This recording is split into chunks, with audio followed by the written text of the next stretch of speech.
Hi, this is Damon Pistolka, host of The Faces of Business, where I talk with interesting people, sharing life and business experiences to entertain, engage, build community, and provide information to help others succeed.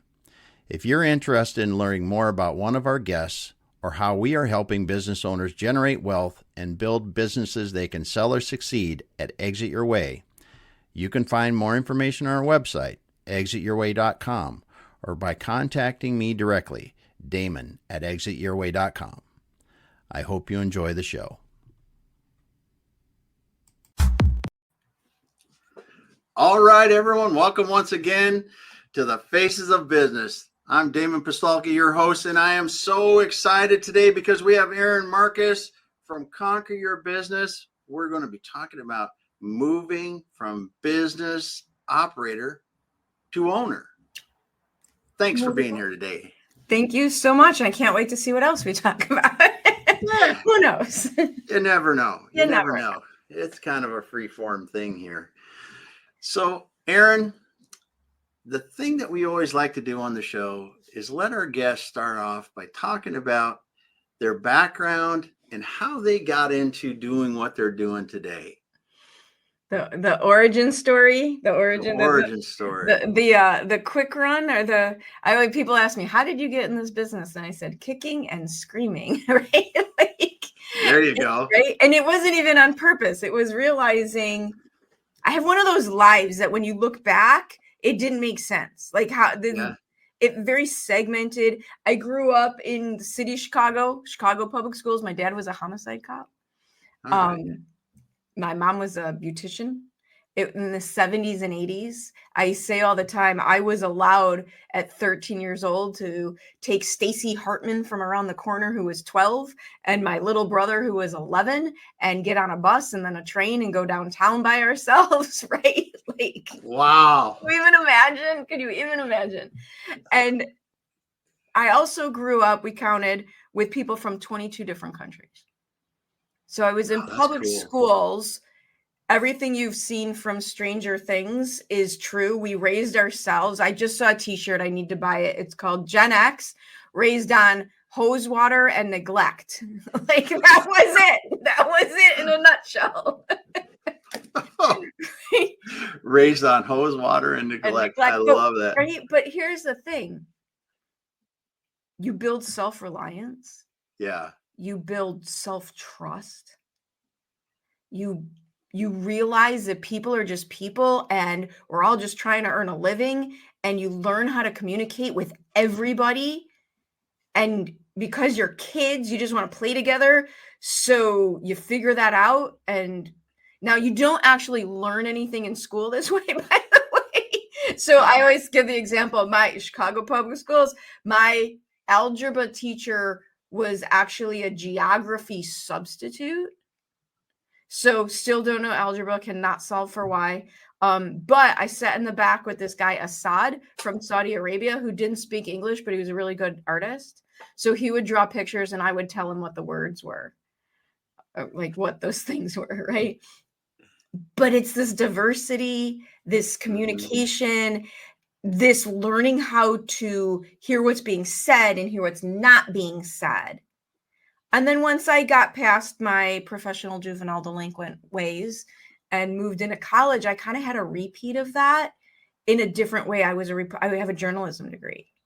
Mm-hmm. And because I was a student, not an actual reporter, I was given access to politicians that were way above my pay grade, to murder trials, to city government, to people who would give us the time of day because we were kids and we were students. Yeah. And I got to interview Mike Madigan, one of the last great statesmen, as he's known, and or Paul Simon. Mike Madigan before he went to the federal government, and Paul Simon, who was just an unbelievable human.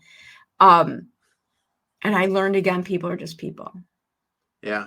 And I learned how to talk to people, and I learned how to ask questions, and I learned how to listen again to what's being said and what's not being said.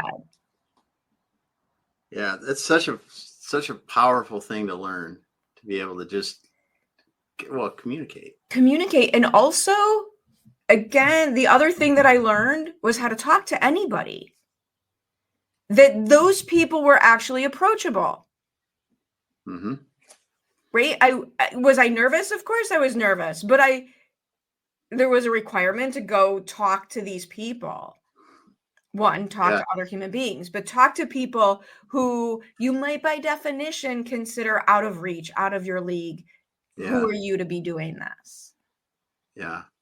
And I think people like that too appreciate being just talked to like people. Most of them. Some, obviously they're headed. Well, and you know what I learned? I learned by watching this. I've been at big events, big entrepreneur events, big speaking events, and I've watched the host kind of remove themselves and from the inner workings and being in the audience. They were really keeping themselves separate.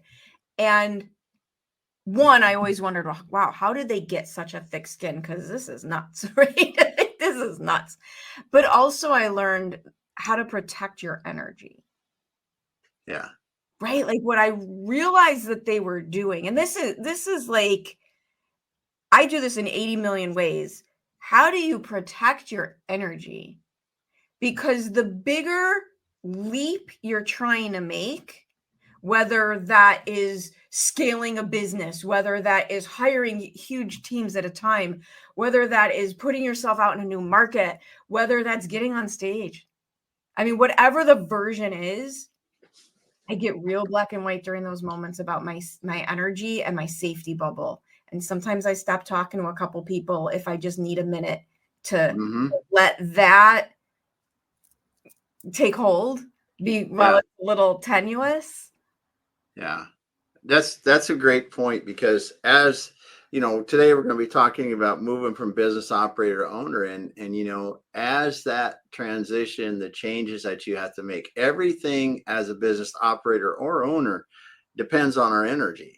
And Yes. not knowing when to get out of a situation to protect your energy for the day is huge, because Right. you can get caught in that and go right down the drain and emerge from that situation drained, and it screws the rest of your day.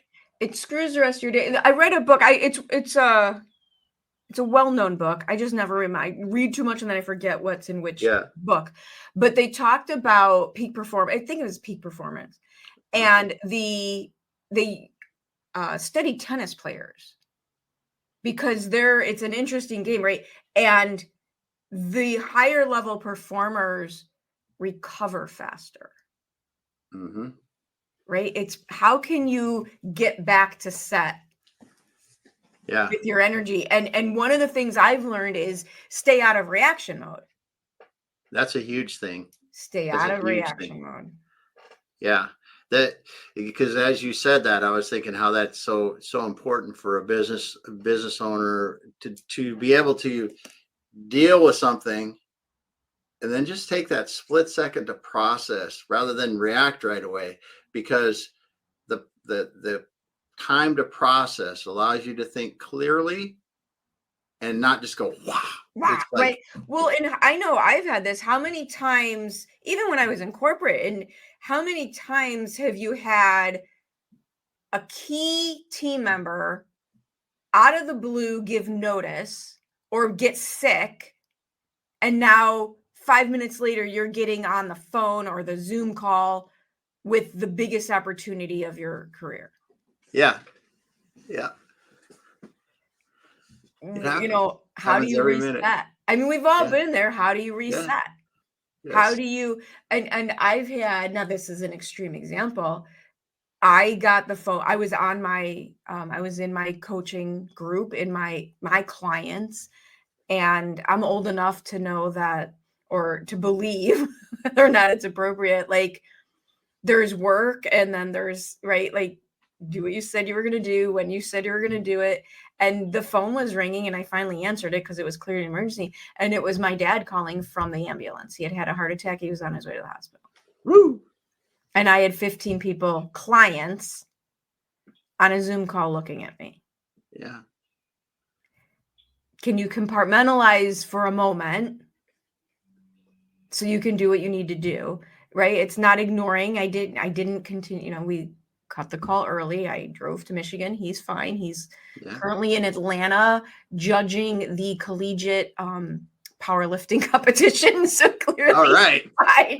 Awesome. 81 years old, so he's fine. But yeah, like that energy, that resilience, that ability to go from thing to thing. Yeah. Yep. Right. And I think that is a lot of what, and truthfully, as much fun as I was having in high school, it certainly wasn't the kind of fun you hope your kids are having. Right. Yeah. Like, it was a little nuts. It was a little Yeah. nuts. And learning how to read the room, learning how to interpret what's going on around you, learning how to feel the energy and being able to predict what's going to go wrong, what isn't going to go wrong, where do I need to be? Mm-hmm. And it just continued. And then, I mean, and after that, it was just jobs. Like after that, it was amazing mentors, amazing mentors. I did my part and showed up and showed that I was willing to put in the effort, and they more than met me halfway. And that's where all the business acumen comes from. And a nonstop desire to learn new stuff. Very cool. Right? Just absorb information. I learned that from my strength finders. Evidently, I can't help it. My top 3 are strategy, visionary, and learner. My brain will take everything you told me, rearrange it, and go, well, just do it this way. Like, nice. Now, if you want me to fill out a form or fix your computer, it's going to be wrong. Yeah. It's going to be wrong. That's not, or that's do not anything the place. visual. If you want a pretty logo, yeah, not me. Awesome. Awesome. So as you came down this path and you started to you got this experience and you're moving on into well, first of all, let's just say Inger's here this evening. Oh, thanks cool. for saying hello, Inger. And she says continuous learning is so important. That is true. Right? What do they say? The worst 2 words is I know. As soon as you say I know, you've shut down any ability to learn. Yes. Yes. It's just it's amazing. It's just amazing when you just open your mind and realize that I don't know a lot of stuff, the majority of the stuff, the vast majority of the stuff, and even less than that I know, and then go out life like that. Like because you really don't, we really know little. And I think people get themselves in a bind. I used to see this in corporate a lot. I see when you feel like you have to know and that your worth and your brilliance are based on, right? Like you don't I will promise you every day that you are better off saying, that's a great question. I'm not sure. Let me find out and I'll get back to you. And then do what you said you were going to do. Yeah. Over making something up or again, reaction mode. People don't mind you going, isn't that interesting? You know what? I'm not quite sure the best thing to tell you to do, but I know where to find the information. It was another book I read talked about, they were having a conversation about Jeopardy winners. Like, oh, wouldn't you love that guy in your team? No, that's just memorization of facts. I can Google any of it. I cheat and make my mom think I'm really smart. But I guess do it all the time. But learning how to think, learning how to communicate, learning how to discern. Those are the skills. Those are the skills. Yeah. Those are the skills. So as you moved into helping business owners, you decided that you wanted to be an entrepreneur with Conquer Your Business. Yes. What really was the turning point or decision point for that? So there's 2. Now, I am not the person who had the horrible job and, I'll show them. No, I had amazing people that I worked with. I had amazing corporate career, but it got to a certain age. I think it really was age-based because that's experience-based. I was about 40 and it all felt weird.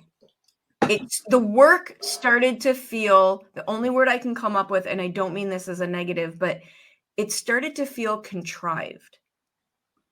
So I was in financial services, and we were the go-between middleman between the insurance carriers like John Hancock and MetLife, and then the banks and broker dealers who were selling the product, right?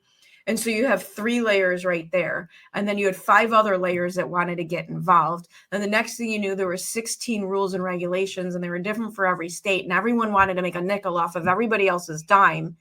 And though the end product of the insurance product was amazing and important, and I wholly believe in it, the work I was doing started to feel created just to be work. Yeah. And my mentor at that company, I was like, you cannot believe how grateful I am for this and how this happened. I started to feel like there was something more. And I found out about this franchise opportunity, which was my first leap off the cliff. And I went to him. That was I felt like I was the right age. I would finally gotten old enough to actually know something, but I was still young enough to still have energy to do something about it. Right? There's like this window there. Yeah. And I went to him and I said, I found an opportunity that I really want to take advantage of. This was after like 12 years and we were very close. And I'm like, I think I really want to go do this. And he stopped everything and he grabbed our lawyer and he grabbed the president and the senior vice president. And we sat down in the conference room and we spent hours. And he asked me a million questions about what are you going to do about this? And what are you going to do about this? And what are you going to do about this? And they looked through the paperwork and he's like, all right, you can go do this. That's awesome. Is that not amazing? That is amazing. Yeah. And the first leap was actually a franchise. I didn't make the full leap. And that franchise, I got my office to the top 10 out of 200 in about 18 months. Yeah. Because I knew business. Mm-hmm. I have an MBA in marketing and executive leadership. The journalism degree always comes in, communicate with intent. Great skill to have. And so I got my business up very quickly. And I had like a team of like 15 people. It was doing really well, but it was in the arena of working with families with aging parents. So you had caregiver burnout. And at the same time, I was up against, there was no barrier to entry in the marketplace. And all my competitors were working under the table. So I'm paying Cook County, Chicago level taxes, workers' comp. It just got to be a losing battle when you put all these things together. And at the same time, the franchisor had hired me and brought me on to help launch new franchises. And when it was my turn at the networking group to talk about my business, everyone's like, yeah, aging parents, but why are you making money? Like, why is this working for you? And suddenly, and so I started just helping everybody with their marketing, with their messaging, with their business, with their offers, with their product portfolios, with their pricing, with their team building, with all the different pieces that I love, because to me, business is a puzzle. I love the game of business. That's what I was allowed to do at corporate. That's why my franchise did well. Don't get me wrong, the aging parents were very lovely people, but I loved the puzzle of the business. And so finally, it was much more of letting everything else go and focusing only on this piece that I'm doing rather than seeking it out. Yeah. So you were moving into it, and the business that you originally thought that would be what you would do became. It went away. I sold that off, and it became a one more version of education. So now I have the view of the street kid in Chicago. I have the view of the 16-year-old working 60 hours a week, because that's what we did. I have the view of C-suite in financial services. I have the view of a small business owner with a team of 15.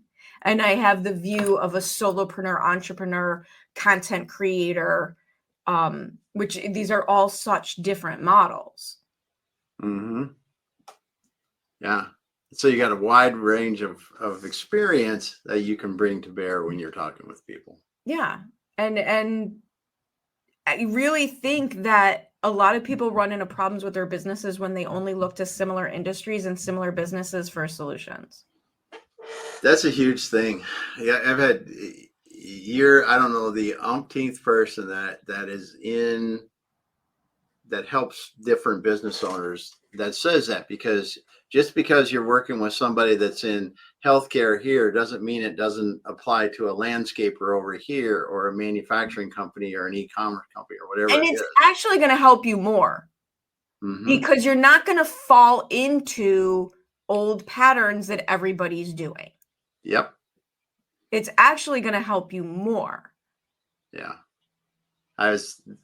Had that very thing happen to me last week with a client there, where it was, I don't know anything about your industry, but I know that everybody under the world, anybody that's selling the way that we're talking about, is doing it this way. Right. And whether you like it or not, we don't sell to ourselves. This is the one of the things that I always talk about. Whenever you talk marketing with a business person, Yes. I look at myself, I say, we don't sell to people like me. I have to remember that. It's like, because if you look at in business, right, especially B2B business, most people that are buying are in their 30s and 40s that are doing the buying. Yes, right? you have to yes. You have I'm to. a bit more than that. I'm a bit older you than and that. me, Yeah, I just had a birthday. yeah, You and me both. we're a bit older than that, right? We're a bit older than that. And when we're talking to the business people, they don't understand that. Well, why would I want to sell on Instagram? Why do I need to have e-commerce in my business? Why do I need social media? Oh. It's like, listen, but you don't, and you also don't need to grow your business. I mean, this is so not like, this is so, to me, I don't get it. Like, here's my very, very unscientific analysis. I don't have kids. And I think because of that, I still associate with the kids more than the parents. There you go. I just do. I just do. Yeah.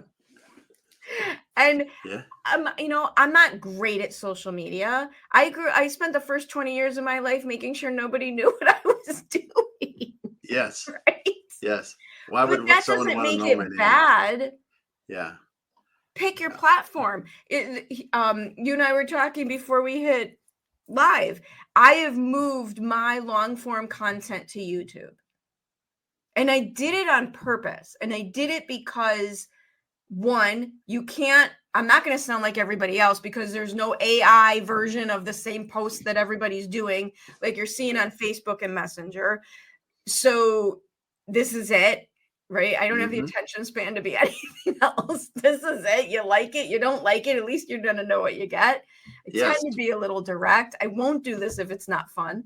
And the other thing is, people younger than you and me don't Google things, they YouTube things. I was just doing this. I was just telling you got to remember that Google owns YouTube. You got to be smart about this. So this string in my hand that I'm obsessed with, I am in an internship with I don't know, they're not a rescue or sanctuary, with it's called Wings and Talons. I'm learning how to work with hawks and owls and falcons so that we can bring them to educate. What you don't even understand is I'm 5 feet tall. Half these birds are bigger than me. And I literally, before we went on, I've got this string around my microphone stand, and I've got a YouTube video playing showing me how, with baby-sized hands, to tie the knots that I need to tie to work with the falconer's knot to work with the bird. I didn't Google it. I went on YouTube. Yeah. Yeah. And that's where people look for education now. Yeah. And I don't understand complaining about things changing. I'll give you a preview. My video that I'm shooting tomorrow is stop waiting for the world to change and go change your world. Like, why would we be mad that things change? Things always change. You're growing or you're dying. There is no stagnation. Mm-hmm. You just don't So- feel the change. You don't feel the change in the moment, so you don't think it's changing, but it is. But it is. And if you want to rail against change, that's fine, but your business will suffer for it. Yeah. Then don't be an entrepreneur. Be the old man, get off my lawn, right? Like, Yeah. whatever. It's an easier job, that's for sure. Much easier. Like, right. Like, what are we, nuts? This is crazy. Yeah. Why are we doing this again? Yeah. So as you're working with these clients and their business, you great how you say it on your LinkedIn profile. You're taking operators and help them become owners. Yes. You know, that process, me seeing owners near the end of their careers, I see so many people that never were able to make that transition. To me, it's harder than starting a business. Oh yes, way harder. Way harder because you go in a business because you love the thing the business does. Yes. And then one day you wake up and you're going to be like, wait a minute, if I'm a business owner, people think that's moving me further away from the thing that I love that the business does. And now all of a sudden you're a leader and you're a salesperson and you have to hire people and you have to like read P&L and balance sheets. And like, there's all these things that have nothing to do with the product you manufacture and the thing that you sell in e-commerce or the teeth that you clean or the pictures that you take or any of the things that you do. So the skills that you had to launch your business have nothing to do with the skills that you need to be a business owner. And the way that I describe it is too many people, unfortunately, you think that this journey to business owner is going to be like strolling over a bridge in a garden and it's a nice stone bridge and there's a stream. But really, it's the Indiana Jones bridge. It's on fire. And there's a guy at the other end with a sword. Right? So what do? We retreat. We run away and we settle. We settle for the business we can pull off instead of the business that we want. And this is where businesses explode because you realize as the business owner, and if you're making the error of being the wearer of all hats, you're out of hours in the day, you're out of days in the week. This is not a sustainable business model and it's not a sustainable life model. And that's when you go, screw this. And you give up on the dream, right? The freedom that you thought you were starting becomes a nightmare. Yeah. Yeah. And the bottom line is, the good news is, it's not more work. It's just different work. You don't have to do more work. You just have to learn how to do different work. Yeah, it is. You know, it's just like you said too. You get to a point and you see these business owners and all of us, right? I don't care who it is. If you've got a business, you're going to run into this. I got into business because I love this. It could be a plumber. You could be a doctor. You could be a whatever, engineer. Doesn't matter. And you get to a point you go, wow, like you said, we have to hire people. We have to do this. Now we have to think about finance and maybe, all this other stuff. And loans and all this other kind of stuff. And you're like, holy God. But a lot of people get to a point and they go, well, I just can't work any harder. Right. Because they put in everything. They've put in all the hours they can. They've neglected their friends and family to the point that they're about ready to tell them, take a hike. We haven't seen you in 6 months anyway. Doesn't matter. And they're wondering why they are not making the money or having the freedom that they went into business to create. And it's this whole process that you talk about from moving from a business operator to becoming a business owner. And it's completely possible. Like when you're looking, one of the things that I talk a lot about is your business is a system. Your business is a system, right? Yeah. And at any given point, whether it's sales, marketing, branding, team building, client fulfillment, whichever piece of the system, at any given point, a couple of those pieces are acting as anchors and lagging behind. right? They're pulling everything down and they're lagging behind.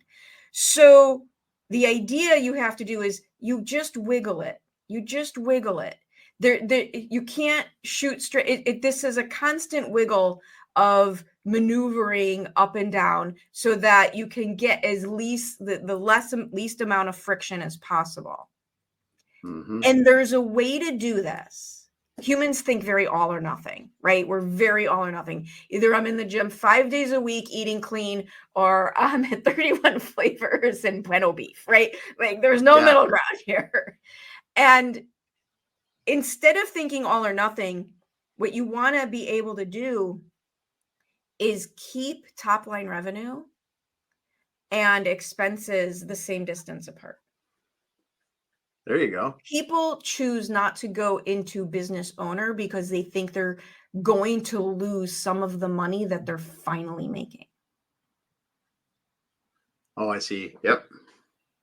They think they're going to have to, right? So one of the things I tell people all the time is make sure that you realize that you are just one more asset that the business owns. Mm-hmm. Because if you still see my business and you're holding on to it tight, you won't spend anything because you're going to think that's your money. It's not your money. It's the business's money. You should be getting paid your market value, and you get to double dip with profits and taxes and, all the things. But you're an asset of the business. If you can separate those two, what does the business need to invest in? And keep your money and keep profit margins. You can just wiggle this all the way up. I like that concept of wiggling it, because it's a constant, like, okay, what's really working where, and looking across the board and going, oh, we should pay some attention or move some effort into sales. We should move some effort in, like you said, in client fulfillment, or if you get too far on any of it, it stops working. The analogy, the visual I use is here. I grew up in Chicago, and every single house is the yard. We all have these true-link fences around it, and they all have these gates, right? And these freaking gates have these locks where there's these two latches. There's one on one side and one on the other side. And if you try, right, so you got to flip the latch up the metal pole to open the gate. Yep. But it's not actually connected. And so if you don't flip them up together and they're uneven, you can't open the gate, right? Because it's the friction just stopped. It doesn't matter which side's up and down. It just doesn't work. Mm-hmm. And your business is nothing more than a series of those. Because if you're great at sales and you suck at client fulfillment, you're going to end up with all sorts of refunds. Yeah. And you might be fantastic at marketing, but you can't close a deal. And if any of these are too off kilter, everything comes to a screeching halt. Yeah. We see that right now in the supply chain. I mean, look at what the supply chain problems did to our country. Yes. Yes. And it whipshot back after too. Just the whiplash came back, because I was just reading something the other day. We couldn't get cars, right? What was it? How many months, a year ago or 2 years, whatever it was. And now I was just reading an article about in Detroit, I think it was the Michigan Speedway. They had thousands of F-150s sitting out there that they are waiting to deliver. And now we can't get prescriptions. Yeah. Yeah. You can't get your prescriptions. Yeah. That happened in our household a couple weeks ago. Yeah, it's so interesting, and when you think about it as business, these people, and it happens all over. It's accountants, it's lawyers, it's electricians, HVAC people. Everybody goes out and starts their entrepreneurial journey because they love this, and then they get into it, and pretty soon now I've got 7 accountants in my office, and it's a business, and I got to think about this. And what you're doing is really helping them, as they said, is like Inger says, you're strolling, never in business. That's right. But you're really helping them to see their way through that transition, because once they get there or get moving there and see their role and really feel how that has changed, don't you see that they enjoy it just as much? Oh, absolutely. We used to, one of the things I'll say, we just need to get you a couple wins. Like, here's the really good news. It's not hard to motivate entrepreneurs. We just need a little, like if there's a glimmer of hope in there, right? Yep, that'll get us going. It'll get us over the bridge. Yeah, I mean, it's a world of difference. It's one of those things where you can't unsee it. Like, you can't see it from where you are now. But once you're there, it doesn't really unravel because you can't unlearn it. It's a different way of thinking. Yes. It's really what it comes down to is a different way of thinking. The role of a business owner to me is a mixture of visionary and asset allocation. Right? That's really what you're doing. You're creating something that's never existed before. And then that's why it has to be reverse engineered. Right? Every time. That's the other big mistake I watch people make, and why it doesn't work is they start at step one. And that's how you start a business. That's not how you scale a business. Yes. In the beginning, you gotta go do something, right? It's a bit of that, right? But once you get to scaling, you gotta be like, okay, what are we actually creating? And where are we going? Engineer it. What are we doing? What is it, that book, Good to Great, and the whole story about get the right people on the bus? Yep. Is fantastic. But if nobody knows where the bus is going, no one's getting on it. Like, it's not a thing, right? Yeah, the bus isn't going far with the wrong people. The wrong people, right? And that's another thing, completely is a big pitfall on why you can't become a business owner is you're hiring task rabbits instead of hiring for horsepower. Yeah. One of the hardest things we see if we're helping people through this in our practice is just like that. You hire somebody that was really good at doing that task when you started your business, and now that same person has been there a long time, and you want them to be the head of that because now they have to have multiple people doing that, but they don't want to be the head of that. Yeah. Right. We think people are just like us. Most people are not like us. Yes. Most people don't want this level of stress and responsibility. They don't want it. Or you hire someone to take over a task and effectively replace doing the work with managing the person. That's not less work. That's just a different problem. Hire people who don't be scared to not be the smartest person in the room. Hire people that are so much better. This is how I describe this. Marketing, sales, branding, operations, none of it's hard. None of it's hard. The reason it's not hard is you can buy it. You can buy it. There's brilliant people everywhere who can create amazing e-commerce websites. None of that's hard because you can buy it. How you think, the hard work is getting out of your own way. The hard work is changing your approach to it. It's the resilience. It's the persistence.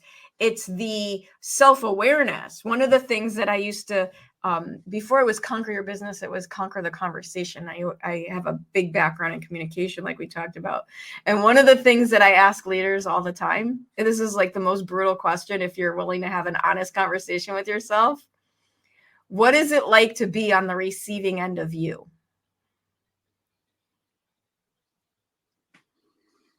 Do you know that in your business? What is it like to be on the receiving end of you?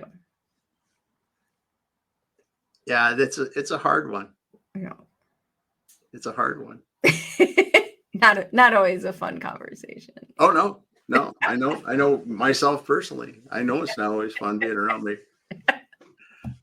I do know I think about it more today than I ever have, but it still comes back. And I think that's from, really, as you're going to become a business owner, we talked about this a while ago, that responding becomes more and more and more important, Absolutely. because you are going to have people coming up to you all day long wanting answers to a problem that you can react and just tell them the answer, or you can respond and say, well, what do you think? Right. It's that visionary, right? Everything you do has to be for the good of the long term. Yeah. You can't act in a moment and make decisions to alleviate temporary pain, which is usually right in harm long term. I think that's one of the things that we also mess up as humans. We think our temporary challenges are permanent situations. Yeah. Right. And so we have, I would say, just our nervous system and how it works. Our subconscious will have us believing we're all gonna die, right? Yeah. Like, all the time. When truthfully, if you think about it, in this moment, I'm sitting in my loft. The soup, I can smell dinner is being cooked. Like, I don't actually have a problem right now. Right? Yes. But my nervous system was like, oh my God, this bill and that thing and this. Yeah, you're not really at risk. This is a great point. It's a great point. So as you are working with these business owners and they start to get a taste of this, what are some of the things that you hear come out of their mouth?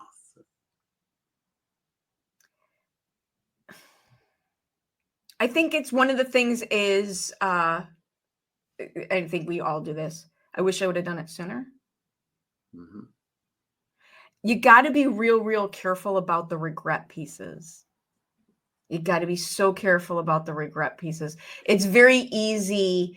There's a lot of regret over financial decisions that didn't work out and business decisions that didn't work out that you're interpreting as now they're limiting your potential. Or, right, like, if I didn't make this mistake, I would have already been all the way up here. Mm-hmm. You don't actually know that. It feels that way, but you don't actually know that. So the frustration, you gotta, right? Even it was a National Geographic that did the study of where in the world people live to over 100 years old more than other people. Mm-hmm. And one of the things all the people they interviewed had was being able to let go. Being able to let go of not being attached to mistakes, not being attached to, right? So that's one to really look out for. Mm-hmm. And the flip side is true also. I've sometimes the relief is too much, and don't confuse changing your role with abdicating your responsibilities, right? Yeah. Like, my whole thing is always, I got to put bumpers in my gutters. I got to put, right? Your chief decision maker. Bottom line, you're the business owner, your chief decision maker. You get paid to make decisions. You're paid in accordance to how many decisions you can handle and the capacity to handle that situation. That's it. And so I'm always looking for what are the bumpers I can put in my gutters. Not regret, but not get too far out over my skis. Mm-hmm. Because the idea is the more narrow, not give up 3 feet from gold, but not throw good money after bad. Yeah. Right? Because you've got these bumpers in the gutters, and the trick is, how narrow can I get those gutters? Because the other half of the problem is there's a pendulum. There's a pendulum swinging back and forth between those gutters. So the more narrow you can get your gutters, the less it hurts when the pendulum hits you. Yeah. Because that's what happens. Yeah.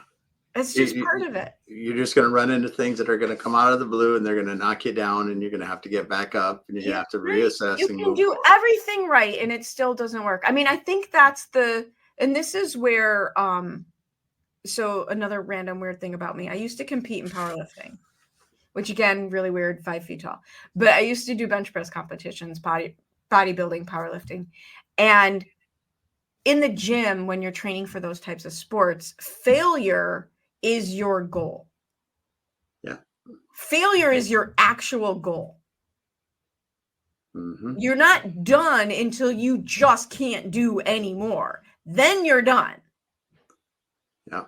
And so the idea that failure is a goal and most things don't work. Like, you just got to understand. I saw a Gary Vee video on this, and he's so dead on. The problem that entrepreneurs are having today, especially younger entrepreneurs, because they came up during a different understanding of the universe, is they want to make 3 decisions. He was so dead on about this. They want to make 3 decisions, and they want all 3 of those decisions to work out. They want to be 3-0. His goal is to be 117 and 82. Yeah. Yep. That's all you can hope for is Right. as a business owner is just make, it happens. I don't care.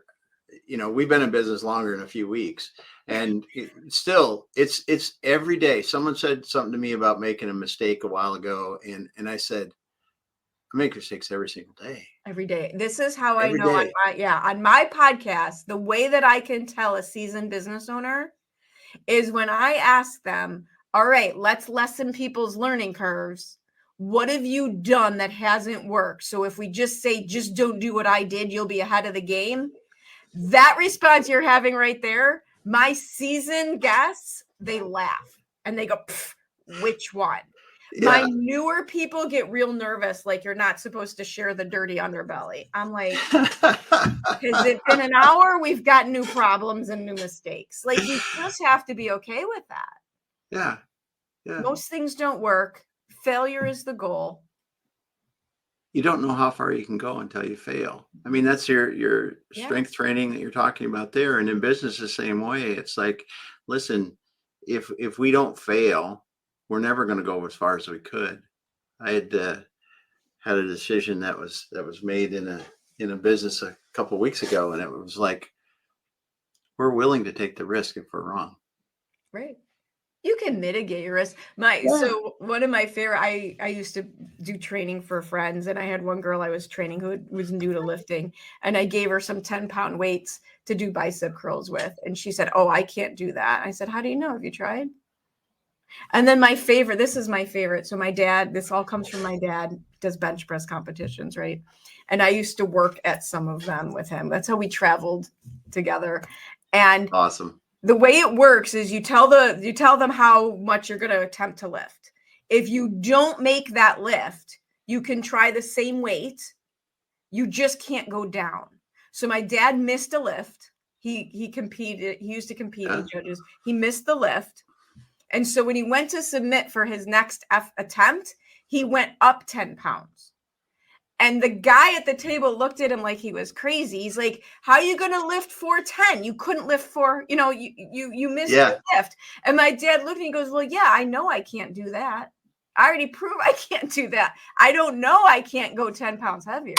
I already know I can't do this. I love it. Yep. If you're going to go for broke. Right. I know I couldn't do the smaller one. Maybe I could do the bigger one. Who knows? Yeah. That's awesome.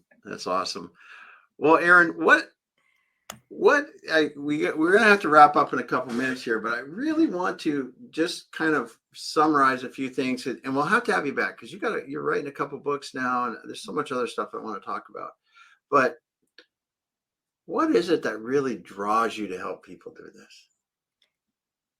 There's 2 things. One of them comes from childhood. My point of view on everything. If you don't make decisions for you, people who are not vested in you get to make those decisions for you. It does not make them wrong or bad. They're the doctors, the lawyers. I got bit by a dog when I was 5 years old. This is just one example in my life. I got bit by a dog when I was 5 years old. I have 110 stitches in my face. We're doing video now. You can't even tell, right? Never mind the Zoom filter. You couldn't tell if we were in person. It's okay. Yeah. Went to the emergency room, 1975. Went to the emergency room, and the doctor wanted to stitch me up. And my mom, 4'11", I got an inch on her, and 1975 looked at a doctor and said, no. Is she stable? Well, yeah, she's stable. Then with no internet and no cell phones, we are going to find the top pediatric plastic surgeon in Chicago, and we are going to get him out of his house at 8:00 at night. The emergency room doctor wasn't wrong. His job was to save my life. He knew how to stitch me up. Yeah. But the outcome of that would have been drastically different for me had he been allowed to do what he does. Yeah. So whether you're talking about working with your aging parents, finances, health, your relationships, your business, your career, it's my version of personal responsibility. If you don't make decisions for you, you are giving away that power. And it is the most powerful thing you have to someone else who is not wrong or bad. They just might not have your same priorities. And then the other, so that's been since day one. And the other half of that was when I was in corporate and I was brought by my mentor, who I told you about, into rooms that were way above my pay grade. Way above my pay grade. And I learned that the difference between people who have and don't have, it's access. The tools work at every level. The financial tools work at every level. The legal tools work at every level. Do you have, I'm not going to at all say there's not racism and sexism and misogyny and systemic problems. But there is access. And so that access to information, I really believe the why I choose to use my skills in this niche is that I believe change happens from the ground up. And the more money we can put in the hands of people who will do something with it other than add to systemic problems, that's how the world changes.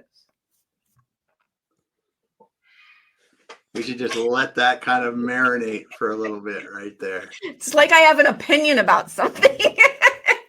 No, it's awesome. It's awesome. I mean, when you hear why people do what they do, I mean, it's a big deal to understand. Yeah. It's a big deal to understand. It's a big deal when you think about who you want to work with, you kind of want to know why they're in it. 100%, especially when it's right. We're talking about your business. It's your baby. Yeah. There's no separation of heart and soul in business when you're an entrepreneur. Nope. You want to play in the sandbox with people who care about it. Yeah. Yep. That's for sure. Well, Erin, thanks so much for being here today. I just truly enjoyed our conversation. Love getting to talk to you. Love getting to know you better and just sharing the things you did. I want to say thanks for Inger for being here today. And we had, just getting it up here, someone from the Roofers Rise community was here as well. Thanks for those comments. All the people that were listening that didn't comment, we love that you're out there listening. You can go ahead and hit the replay on this. If you missed it, go back to the beginning, listen to Erin. Erin, how can people connect to you if they want to talk with you further? Awesome. Make it really easy. Here's a marketing tip for you. If you're in business, one call to action, people. One call to action. Please, for the love of all. Right? ConquerYourBusiness.com. You can get links to me, to my social, to all of it is all at ConquerYourBusiness.com. There we go. Thanks so much, Erin. I Thank appreciate you being here today. You're fun. So much fun. So much fun. Thanks, everyone else. We'll be back again next week.